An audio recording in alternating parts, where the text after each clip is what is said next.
when people say, should everyone have a podcast? I was like, well, it probably would be smart, but no, everyone shouldn't.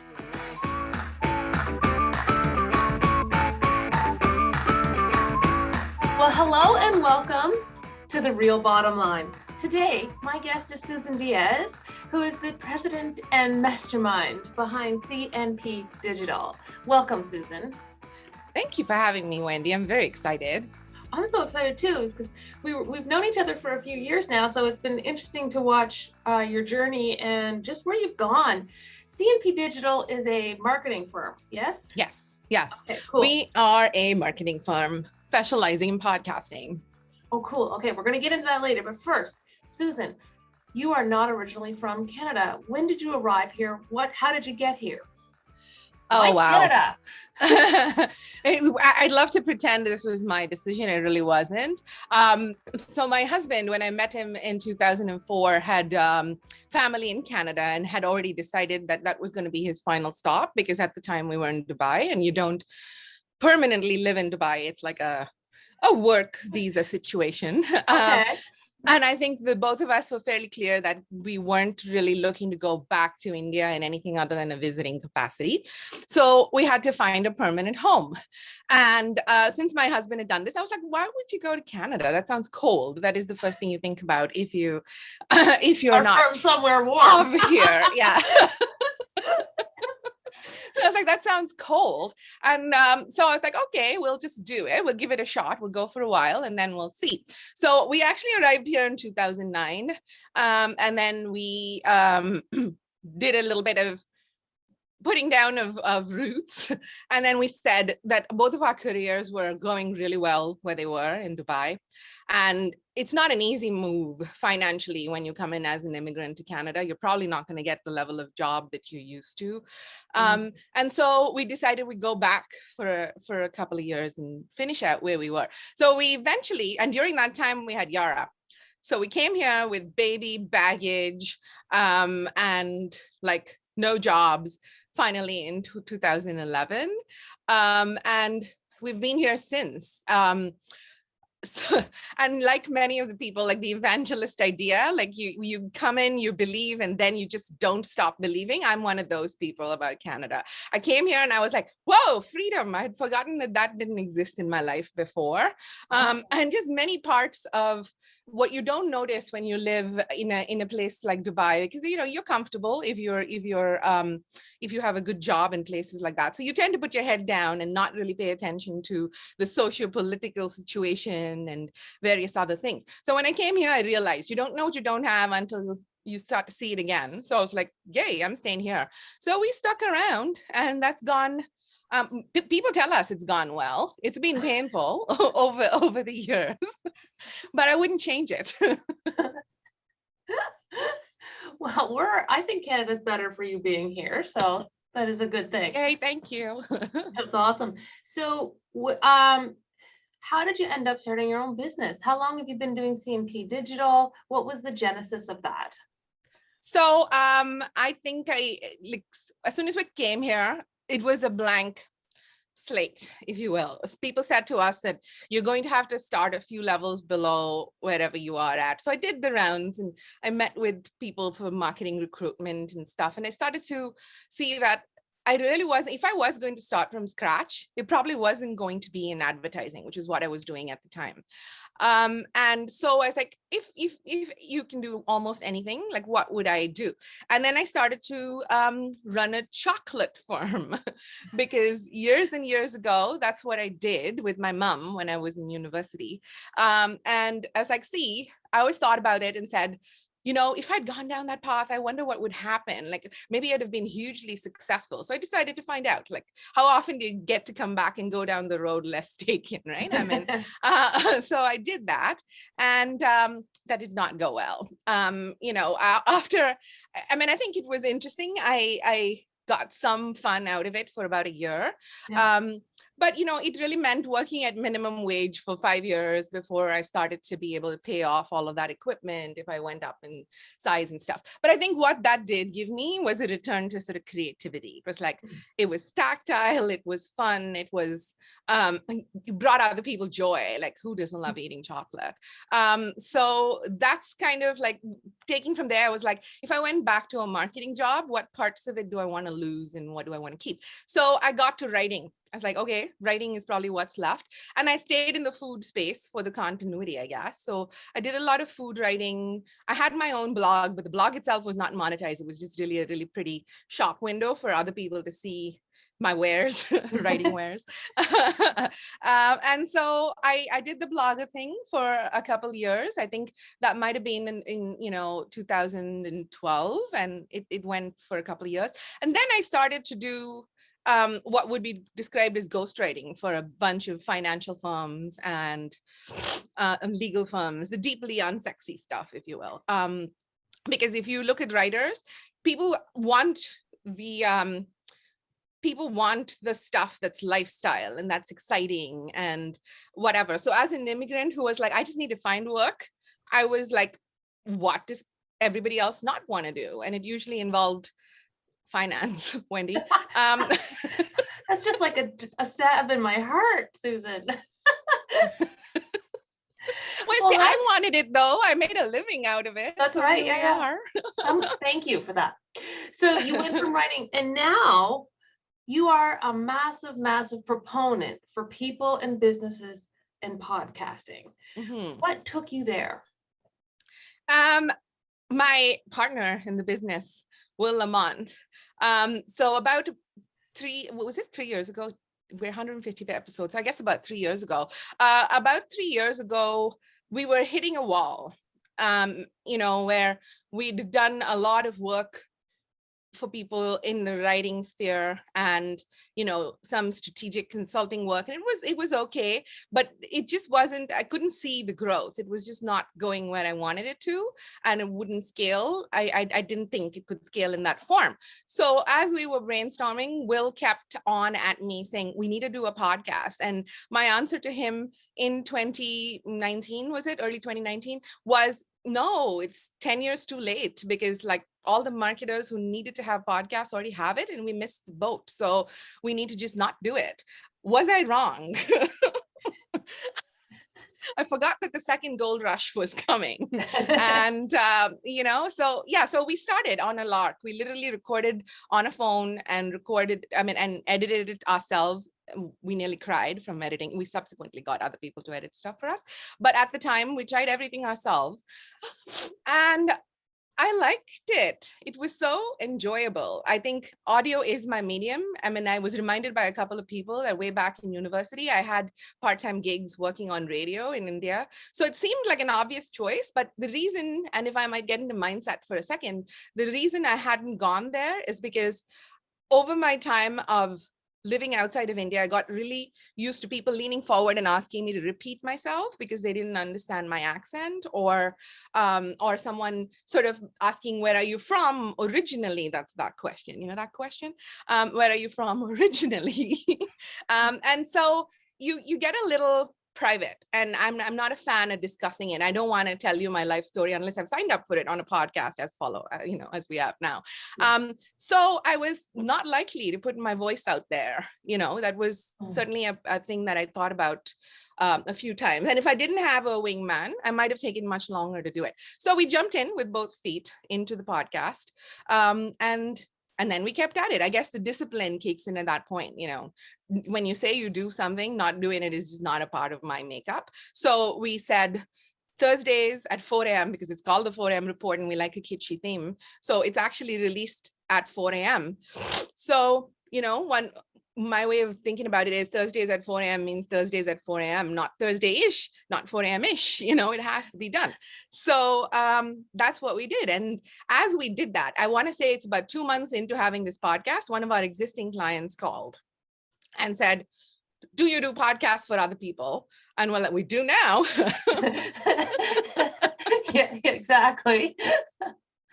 So we started because it was an existing client and we'd already done a whole lot of other work for them. This was a simple transition, and it was a big enough name that between the results we'd achieved with our podcast and what we did for this firm, we started to get more people come in. So that's how we started. And now, Wendy, in 2021, we are, I want to say, 95% a podcasting firm. Like pretty much everything we do originates in podcasting. Sure, there's other things that come from it, but yeah, podcasting is it. I want to dig down a little bit into the 4 a.m. report, which I love, but you did something that I think was a little different. You did a micro podcast. What is that? Can you explain that a little bit? So in 2019, the sort of standard format of podcasts tended to be the longer form interviews, sort of an hour, in some cases a little bit shorter, maybe half hour, but there weren't a lot of podcasts that were 10 or 15 minutes long. And that was sort of a time when, I mean, it still continues, but people, best intentions notwithstanding, you don't have a whole lot of time to spend on educating yourself or upskilling or whatever you might call it. And I think we were like, let's just give it a shot and do something shorter. The initial intention was 5 minutes, that it was going to be one of those, you could listen to it really quickly kind of thing, but it wasn't possible. Like when you have two people, even before you've said hello and, gotten going, 5 minutes is up. So we stretched it out. And then I think our commitment was about 15 minutes. We haven't always kept to it. It's usually 20. But yeah, so that was the idea, was like, let's give people stuff, action packed in a shorter amount of time. What would you say has been your top 3 lessons you've learned from the 4 a.m. report? Because you've been doing it for 3 years, that's a long time. 150 episodes, did you say? Yeah, coming up. We're 138 now, but yeah, okay. We'll be there shortly. Yeah, what would I say? Oh my God, it's like an MBA. Like this thing has taught me more about communication than I'd learned through 20 years of doing it in different forms. I think the biggest learning for me is I enjoy it. You got to do the things that you enjoy, like whether it's medium, definitely medium. I'm an audio person. I often say I'm an introvert, and direct eye contact makes me deeply uncomfortable. So this is my medium. Like I can hear minute things from the background, and I can tell how your mood is going from your voice now. So I love it. I enjoy it. And I think channeling that is a great part of the reason we've stayed with it. So that's a big learning. When people say, should everyone have a podcast? I was like, well, it probably would be smart, but no, everyone shouldn't have a podcast, because if you don't like it, or if that's making you stressed out, then it's not for you. So I'd say enjoyment and fun is the first thing that I learned from it. Then the value of consistency, I think. That Thursday at 4 a.m. thing, it's become a journalistic deadline and non-negotiable. So I've learned that consistency never fails. Like my husband, who's in finance as well, often says to me, it can't not work. It's math. You do this many things now, this many things will happen in 3 months, So, that kind of thing. I certainly see it on the regular with my podcast. Like people say, is it monetized? Do you have ads on it? No, none of that. Like not one part of our podcast is monetized. How it monetizes itself is account-based marketing. Like people come on our podcast, they introduce us to people, or they directly end up being clients in some way. And, when our package values are $20,000 and up, that's the ROI right there. Like you need to convert, like by my estimation, 3 or 4 accounts directly from the podcast, and then you're set, right? Right. Interesting. So you also have... So those were 2 lessons. Did I give you a third? What's a third lesson? I think a third lesson that I've learned from podcasting is, it'll go into the anchor that we're going to talk about, is just quite how much content. I think the biggest problem that I see is people think of podcasting as an audio medium. It's like, oh, I've done something in audio and then it lives in audio, but that's not it. Like in this instance right now, you could use video from this, you could use transcript into copy, you could do any number of things. So we call it a flywheel. Like a podcast is a marketing flywheel. It takes a really long time to get going, but once you move it, that momentum will just keep going. Like, we, at this point in our podcasting calendar, I'd say out of every 10 episodes, about 4 or 5 are repurposed. They're not repurposed like randomly thrown up again, but they're just mixed together, like 5 episodes on, hiring, or 5 episodes on planning, or whatever it is. So it really, I've seen that, like, the value of building a flywheel, it gets much easier when you have a core piece of infrastructure that belongs to you. So, and so you've talked about that. So the anchor content, as a business owner who's trying to promote ourselves, what is anchor content and why do we need it? I think as a business owner, one of the things that I hear often, this is certainly my problem, certainly a problem I hear about at least 4 or 5 times a day, is bandwidth, right? Like we're all stretched to the maximum. And when it comes to marketing, I don't know what it is, but with writing, with hopping on videos, with doing that kind of thing, we tend to fall behind. Like that is the last thing you get to. And I think something like this, why I call it the anchor, is you're firmly dropping anchor in one place. And let's say that's a podcast, or it's a video series, or, in the case that the founder or the marketing person, whoever it is a very good writer, it could easily be like a publication of some sort, right? I mean, so whether it's audio, video, or written, for 3 key formats, pick one large infrastructure piece, and then from it you break down. So that's what we call an anchor. Like when you let's say a podcast is your anchor. Within a podcast, you've got, like I said, audio episodes. It is, I would argue, your responsibility to fully use it. Like people say you should be distributing until non-intuitive levels. Now, what does that mean? Like, you don't send it out again and again. Here's my podcast, listen to it. You're going to get a level of blindness. What you do need to do is intelligently repurpose it. So, like, let's say this particular episode of The Real Bottom Line, you may want to put it out as a podcast. You may also want to, like I said, pull a few videos from it. You may want to pull videos of what you said in the thing and completely leave out the guest, right? I mean, because the whole intention of showing up in these interview formats partly is guest expertise, but partly it's also to showcase a host and their knowledge and, that sort of thing. So that would be the first. It's the hard one, Wendy, I'll tell you. The first one that I've mentioned, which is the video, is hard because not a lot of really good video editors exist for cheap. There's a lot of them, but like maybe for us to afford that sort of thing and regularly be like Gary Vaynerchuk or whatever, be like, oh, make everything I say into a video, is not an easy or budget-friendly option. So in that case, the next step becomes writing. You want to make sure that you're pulling out the transcript and then using it in multiple pieces. And if you look at it, the average 30-minute interview in a podcast form, I would say you could do nothing less than 10 pieces of content out of it. Like, you've got your audio, you've got like the possibility of snippeting up the audio. So 1 or 2 snippets of the audio itself, maybe 2 to 3 videos out of that half an hour content. You want to write 1 longer blog post. Think about tip sheets, like, like smaller, whatever, visuals, and really juicing the heck out of it, like as many pieces of content as you possibly can. So that's what we call an anchor. You've got 4 formats. You've got audio, visual, video, and written. And whichever format you create in, you want to pull it out into all the other formats. And that's called an anchor. Oh, that's very interesting. I have heard of it. We're doing kind of the same thing with The Real Bottom Line, but I think that sometimes if the bandwidth thing comes into play, right? So I guess that's why it has to be, you do have to have a team to help you on this stuff. You really do. Yeah. You really do. You can certainly achieve it with numerous freelancers or giggers, but I think what people deeply underestimate in that situation is how long it takes to pull the pieces together. You go back and forth with the writer, you go back and forth with the editor, you go back and forth with the design person, and there's a level of time spent there which we tend to not really factor. So Now, I found it interesting, Susan. I was on we did a podcast together for a little while, and it was a collaboration of a bunch of different business owners. So it was you, marketing, myself in finance. We had a lawyer, we had a business coach, and we had a mindset coach. It was super cool. And now you've kind of said, let me help you put your groups together for your podcast. Tell me about that, and why would someone want to participate in that?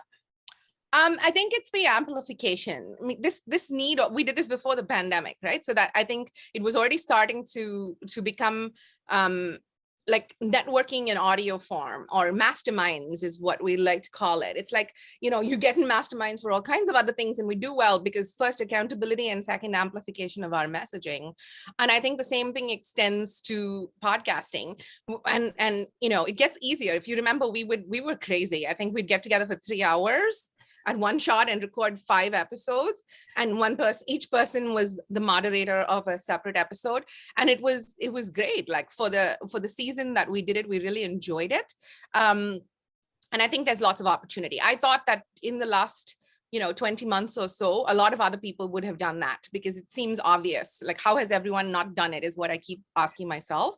But they haven't. So I've gone back to that, and I'm like, I don't know what it looks like. I don't know if that is the sole plan for us. It's certainly isn't the sole plan for us, but I think it's very, very necessary in the market right now. Like, we're missing out on so many events. If that was a part of your life before, like if you did go to in-person events and workshops and masterminds, it's translated in many cases to virtual, and it's great. I often say that I would upload myself to a cloud if I could, because this is the way that I prefer to work. That said, there is an impact on my bottom line in the year and a half of the pandemic, because I am good at being in small group events, communicating with people, letting them see a piece of my brain, and then they'll hire us.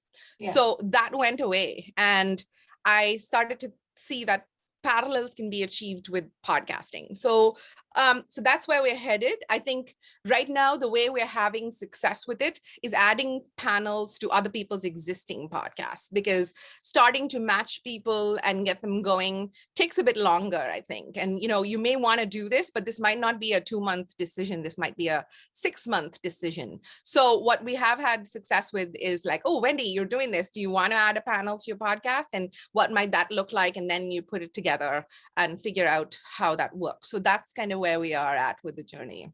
That's interesting. I think that trying out podcasting like that might take some of the pressure off people, thinking they have to be the only person asking questions or moderating. So it allows for a little spreading out of the workload, if you will. It really does. And the energy, right? I mean, there's something about that. You could show up, as an example, the lawyer in our group, shout out to Andrea Henry, on the day that we shot those images for that podcast Insight, she was sick as a dog. Like, she was really, really unwell, but we'd all planned it, and she put on her game face. She showed up, we got it done, because that's the power of people sort of urging you on. You're not going to fail someone else, but you probably fail yourself a few times. Recently, you've kind of gotten a little passionate about some things. I know a lot of your posts talk about how you should actually be presenting yourself as a company in the world these days, in particular, like around messaging and being careful about what you say and when you say it, given how the mood of the world is shifting all the time. And you've started a new podcast. Is this more of a passion project, this particular podcast, or how would you characterize this one?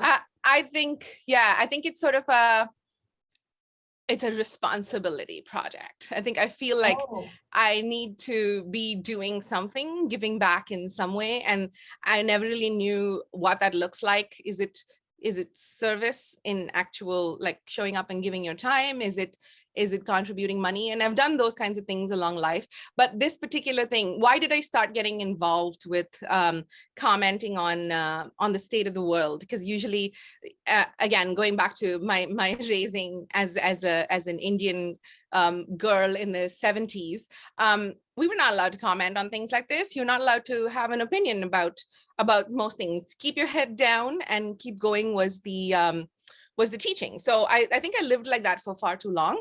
And during the pandemic, particularly, I think in June of last year, with the murder of George Floyd, there was a lot of people who didn't know how to react to the thing. Like, do I say something? Do I not say something?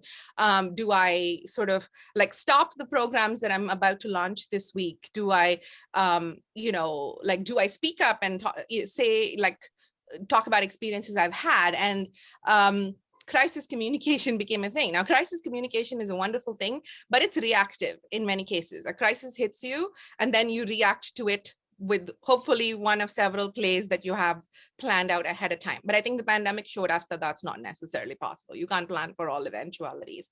So that's when I started to think about it. And I was like, so many people want to know the answer. So maybe there's some principles to it. And there's principles to it. And how do you break it down? Because it's no longer, I think, it's no longer transactional. Marketing has changed a little bit from being transactional to being relationship building. These are really boring words and they sound cliched, but it's changed to relationship building and education and showing up and delivering the goods, whether or not you've asked for it, right? Like, it's not about like you pay me and I will give you my wisdom. Right now, you are really educating people and creating demand for yourself and your brand. So when we started talking about crisis communications, and we found a number of people was like our existing client roster, as well as a few people who came in and out just for crisis advice. That I enjoy that. I enjoy the energy of that. And the answer is always the same, Wendy. Like, what are your values? What should I say? Well, what are your values? And it sounds like those values are sort of forgotten things that sit in a PowerPoint somewhere once you've put it in there. But the last couple of years has really showed people that, you know, you need to go back to that and think about it. Like, what are you here to do? Like all of that Brene Brown, Simon Sinek awesomeness, which is, you've got to get back to, why am I here? Why am I doing this? And why does this bother me? And then you can quite easily come up with it. So then this idea of ABC DEI, which is just, you know, ABC, or rather DEI needs to be the new ABC. It was on my mind for a while. I think the intention was to make it a children's book because I have a 10-year-old, and I was wanting to, she asks me questions around race and sexual orientation and various things like that, which I'm not always prepared to answer, but I do the best job I can. And I feel like it'd be fun if you had it in a kid book format, which could work for adults and kids. But however, I didn't get around to that because it's always a nice to have, put it on some Trello board somewhere and it just sits there.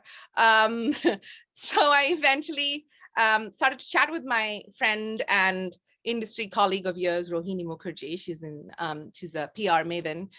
We talked about this and, you know, started to think about, maybe the podcast is the way. We do a podcast and then stuff from that could become a book, maybe not a children's book, but some type of book. So there was a plan to get started. And then that week, Dr. Seuss's books, a bunch of them, about 6 or 8 books, were canceled because they had deeply racist and inappropriate content. So I posted on LinkedIn and said, oh, look, those books are gone. It's a good idea to look at our children's bookshelves, because sometimes from nostalgia, we give our kids the exact same books that we grew up with. And we really need to rethink that. The interwebs did not like that, Wendy. People called me a Nazi for banning books. People came at me. My standard posts probably get like a couple thousand views and, you know, 5 to 10 likes. This one, like, so everyone came after me. It made me very, very sad. But that was the day that I decided that if this is still happening, when you step out of your safe circles and go to a strange place, if this is still happening, I asked a guy on the thing, I was like, are you mansplaining racism to me? And he's like, well, just because you have lived experience doesn't mean you get to say, you know, whatever you want. And yeah, so that was the day I decided. It's like, we're going to make that podcast. I'm going to find time. And so right now it is one of those things which is purely education. I think we're doing it because there's all sorts of ways to be visible in my world. I think you can choose any number of things to talk about besides your day job. And inclusion is kind of what I chose to speak about, because a bunch of experiences led me to that. Like, whether it was in our personal lives, my husband's had issues with work, I've had issues in workplace. I've seen clients have issues over and over again. And so, you know, like we said, that lived experience is kind of what you wanted to translate. And again, podcasting is our medium, and finding those people, bringing them and having those conversations is something I already knew how to do. So I chose to put that into my, shall I say, brand of these are the things that I stand for. It's not easy though, because people Mhm. will take marketing advice from me, but they have a hard time if I speak about inclusion. Like most recently, I had an episode with someone from BDC where we were talking about alone. And part of it is towards thinking about what's next for ABC DEI, which is a content product of some sort, not service, like not training on diversity or any of that, because we're not experts at that, but we can curate and create product out of it. So when I was talking to him, he says, well, I mean this in the nicest way possible, but what is your expertise in diversity? And I'd love to have the smart answers ready for things like this. I have them much later. If I had it in the moment, what I would have said is, if I had $1 for every time someone asked me about my body of work, I wouldn't need this loan. But that's just the way it goes. And yeah, so it is a project that right now is learning. It's a way for us to show up and give back. And the long game is to convert it into self-directed inclusion learning. So using the principles of content, whether it's videos or podcasts. And that's why I'm so passionate about podcasts, is because I think we're doing a good job of utilizing it for marketing. I don't think we've even begun to scratch the surface of what's possible with education, certifications, orientations, and the ways in which it can be used in the regular business world. So what's next for CP Digital? I think we've consolidated this year in podcasting. We're going to stay here for a while.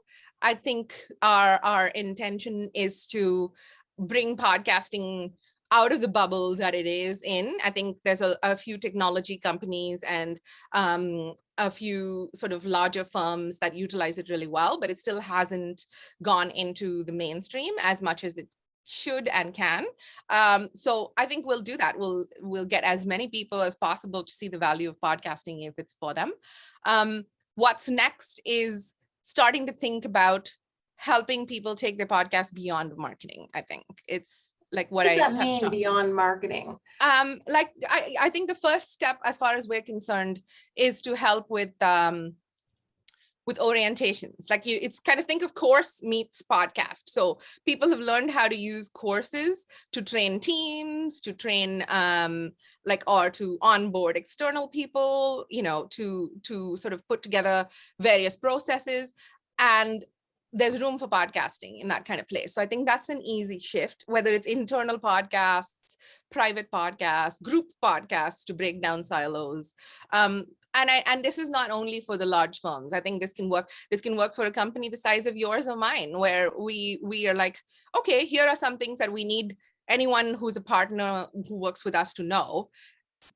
Presenting it in podcast form is as much of a necessity, I think, for accessibility reasons, number one. And honestly, if someone like me, and there's lots of us, I just learn way better if someone's speaking to me than, even though I'm a writer and I love reading and all of those things, this is definitely my medium. So I think more people will start to utilize it. There are a few software firms that have gone down the certification direction, where just like you can watch a video and get your credits for whatever it is that your ongoing, what is it called? Continuous ed kind of credits.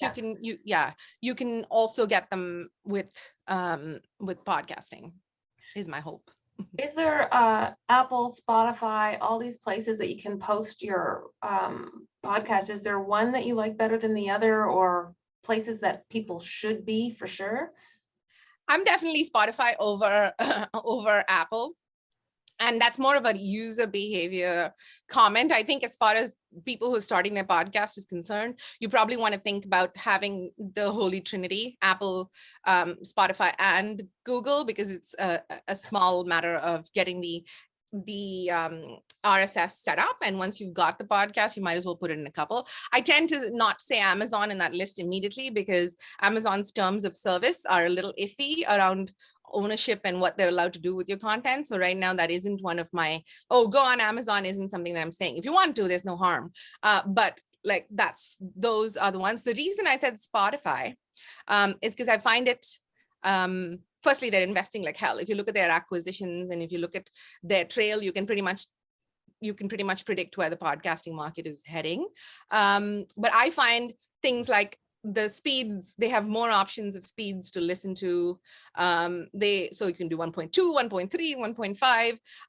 And then they also have skipping with 15-second buttons back and forth. And sometimes as I'm listening, I need to be able to skip short amounts, and Apple only allows you to skip 30 seconds. And in 30 seconds, I could miss a whole point, but in 15 seconds, I won't. So these sorts of things where I think they've made it really easy. So that's why Spotify is my preference.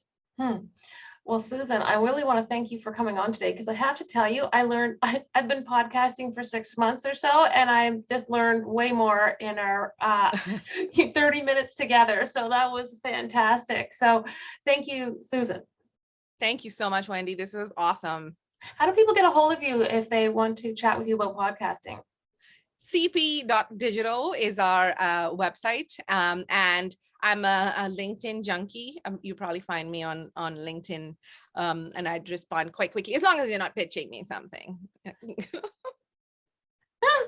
Awesome. Well, that has been The Real Bottom Line. I'd like to open up the floor now for some questions for Susan. Melanie, do you have a question? I do. I'm going to go back, like really in the beginning. I was really interested to hear about your journey, and you touched on your experiences as a new Canadian, and it was almost like a silencing of your voice by these questions you would get. I'm blown away myself that people had trouble understanding you. I mean, your English is so clear. It's so beautifully spoken. But how often do you think, like, as that happens, from your own experience, and you touched later on other issues around inclusion, like the silencing of voices, that saddens me. I'm not surprised to hear it, but that particular example. It happens a lot, I'm afraid. I think that whether it's reported and talked about or not is a whole other thing. But I'd say if I've got 10 friends and acquaintances who are sort of immigrants in various stages of their journey, about 9 of them will tell you similar stories about gaslighting at work, about like being passed over because of someone else. It's gotten better. I want to say the last 2 years has made a bigger difference than any other time in history, purely because I think in many cases, I don't love this word, but it's what people used as their cloak of safety is unconscious bias. It's like, I didn't know that. And I really think in 2021, with search engines at your fingertips, I didn't know that is no longer an excuse. And also the assumption that the person or the marginalized people on the other end of the conversation, that it's their job to educate you, that you somehow are like, oh, but what about this and why that? Well, can I Google that for you is my cheeky question back. So I'd say for someone like me, it happens a little bit less, Melanie, because I'm an introvert, so I'll stay in my very safe circles, which is not great sometimes, but I will. Like, when I say safe circles, I don't mean to imply that it's an all immigrant circle. I mean, it's a place where I'm not going to, in fact, I take myself out of my comfort zone as much as I can, but it will be safe spaces where it's boardrooms and work and whatever. It's not strange places. I think people come into contact with this a lot more when you're in sales and when you're in, meeting multiple people. Yeah, so to answer your question, it does happen a lot, and it has changed. I think people are afraid now to say something if it's going to be perceived wrong, and sometimes that's even worse, where you're like, oh, I don't want to say anything because I'm afraid I'll get it wrong. And then what do people say these days, or what do you call yourselves, or those kind of passive aggressive, I call it microaggressions. I think it's like you don't really think about it. And this very smart person used an analogy. I said it's like paper cuts. It's small and it's inconsequential when it's one, but then at the end of the day, if you've got a bunch of paper cuts, it adds up, and you look at your hands and you're like, why is it stinging? Well, because you heard of this stuff through the day, whether it's, oh, where's that accent from, or can I touch your hair? And I'm not even kidding, I've seen this happen with not my hair. My hair is not interesting to anyone, but I've heard similar things around hair, and it's so intrusive and so disrespectful. And still there's a lot of ignorance around it though, isn't there? Yes, You know, there is. not to excuse it, because it's not an excuse, as you said. Anyway, thank you for speaking to your experience. You're welcome. I think, you know what, it's, I often say to people, it's like, it's hard when anytime you have a homogenous group of people, and I come from India, it's mostly Indians in India. And it's not a lot of people who are running off and trying to make a life there either. So it tends to remain homogenous. But in North America, in Europe, and many other parts of the world where the agenda is to remove that, the agenda is to bring more people in, and you know, to what can that do for the economy, what can that do for the future. So when that is the plan, I think a higher level of self-directed learning needs to happen, because in Toronto you're probably going to bump into like people from all over in the course of like a 10-minute walk. So I think it's time to start understanding. And it's not just, I often say that in my case, it's a visible minority. It's not like I can hide it, right? I can't hide the fact that I am a brown woman, and that's a double whammy over there, right? I mean, but there's all kinds of other bias, you know, whether it's the way the healthcare is structured for people who are transgender, or the way that you know, like disclosure of identity is, people are still in the closet in work situations, because it's hard to, it's not so much that, oh, we're welcoming and we want you to be yourself, but it's not that simple, because coming forward and saying that, you open yourself up to curiosity, you open yourself up to you know, just becoming an activist. Like this one woman said to me, it's like, even an activist wants to have dinner sometimes and not have you ask me questions about how I can improve like the world, right? So it's you take on that mantle, I think, and that's annoying. So that's why a lot of people probably hide. Interesting. Yeah. Nicole, you had an interesting comment in the chat. I'd love if you brought that up and maybe talked a little bit about that, and you and Susan can engage on it. It's hi, Susan. Hi, Nicole. I was reading your comment over there belatedly. So I've just real quick, I've been in the sales and marketing world for a long time. And I just in 2015 entered the entrepreneurial world. And you're right. I resonated when you were talking about the relationship piece. And what I've noticed in this entrepreneurial world, it's just my experience. So I can only speak from my experience, is what you're saying is people are realizing that they have to build relationships, and people are realizing all this stuff. I'm like, guys, that's sales, right? People still think of sales as the slimy car dealership guy who's trying to sell you the car. But that's not what sales is, right? No. So my point was just that in big companies, you think of companies like Apple, right? Apple have kind of mastered that relationship piece, because you think of everything they do marketing wise, it always comes down to the person, right? They've been really good at that. And I think now us as smaller companies we're so focused on marketing, right? Everybody talks about marketing. And a lot of times when I see people, it's like, okay, you've got your marketing, you're just not selling.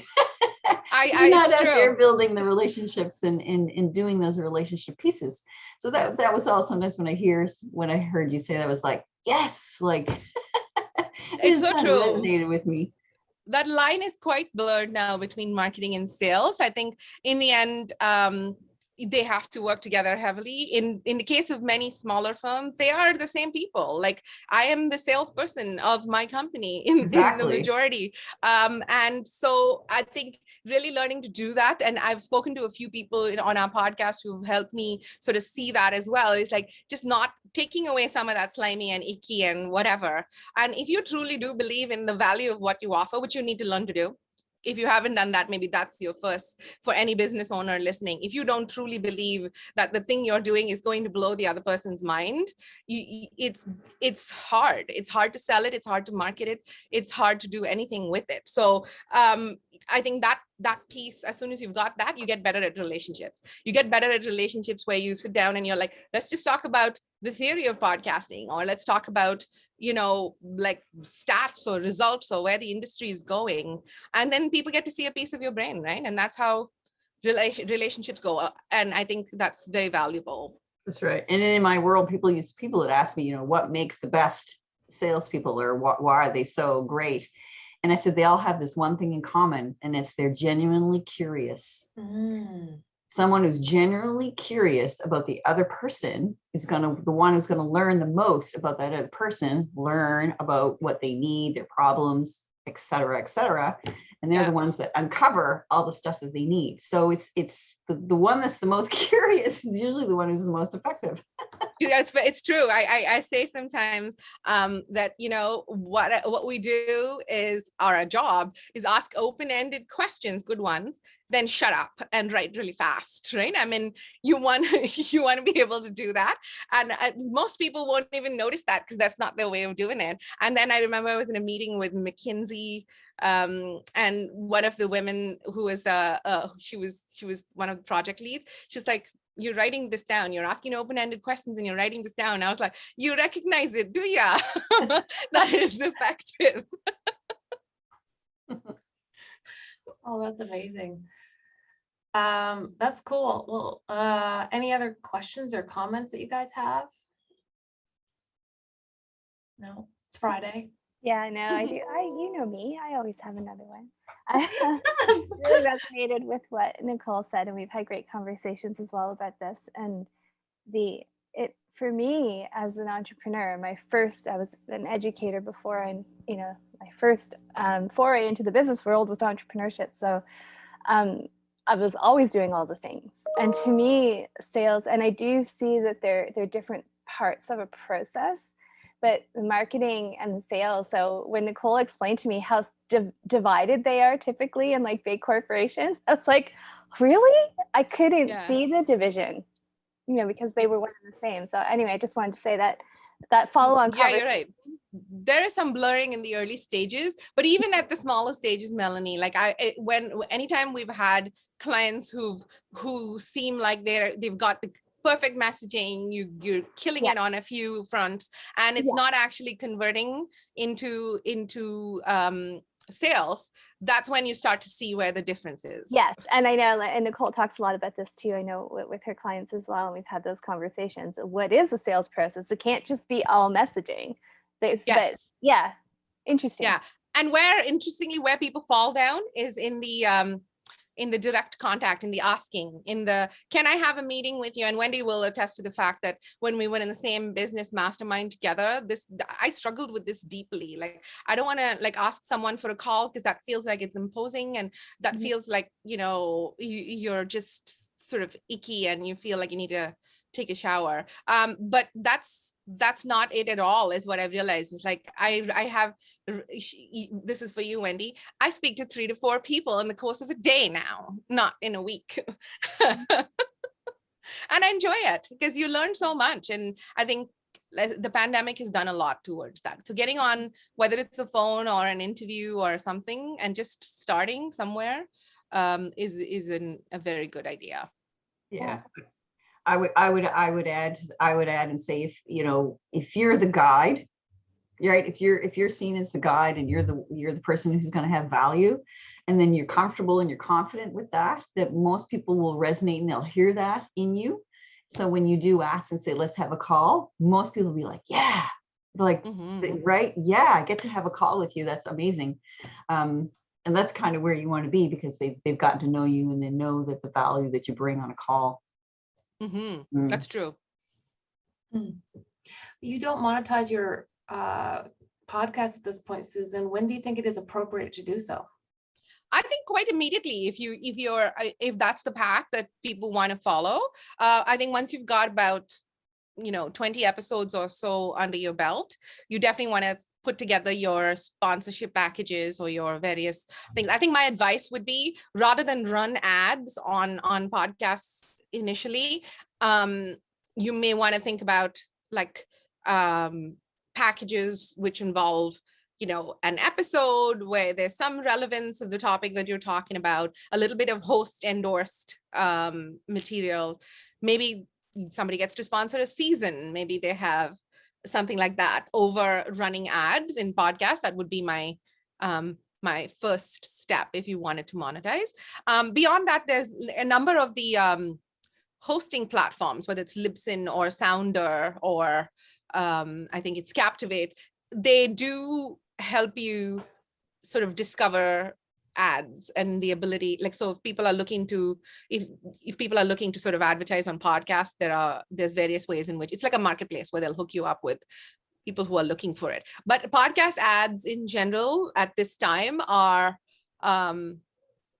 quite cheap, if that makes sense. It's not like putting an ad on a TV or whatever. So as someone who's a host, it's a lot of work for relatively small amounts of money. So it might need to be a long game. You might need to plan for it for about like 6 to 12 months before you start seeing any result. So is it paid? Do you get paid by the download then on those ads, or is it a fixed fee? How does that work? I think it's a fixed fee. Not a lot of people, I mean, you could go find out pretty much anything in the public space now, but not a lot of people will, unless they're the very large podcast, not a lot of people want to share with you. Or it's hard as well to get the actual data. Like you get some from Apple and you get some from Spotify, but they tend to, like you said, measure downloads. Some of them will give you listens, but it's really hard to establish like a firm number for people. So whenever people say these things like 100,000 downloads in so long, or this many million, blah, blah, I always question that just a smidge, because it's hard to definitively say what your numbers are, which is why I feel like ads that are priced by reach are probably not the greatest idea. You want to price the ads for quality. You want to price it for like, you will be able to reach a very small but mighty audience of entrepreneurs. And for that pleasure, this is how the package is structured, is probably how you want to do it. Cool.